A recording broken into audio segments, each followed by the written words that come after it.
and create a favorable business environment. Kwa kanyo jotelo abiriyo magina Apisas madongo migepe ma kaonti ma Siaya opuodhi ne tich ayanga nyasi man otelne gi gavana ma Siaya men James Orengo.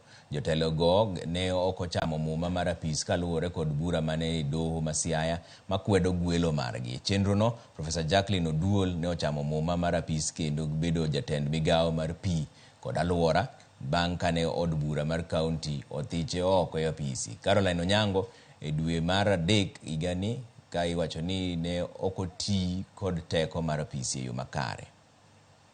Good morning. Thank you for the County Executive Committee to the team. I will spend a few minutes. Do we have the other boards going? This is a happy occasion, and I want to congratulate you heartily, and look forward to working with you, knowing that you are going to deliver. You will be required to synergize with those who are in the County Executive Committee and those in the county government generally, so that we work together as a team for transforming Siaya and making the life of the people of Siaya better.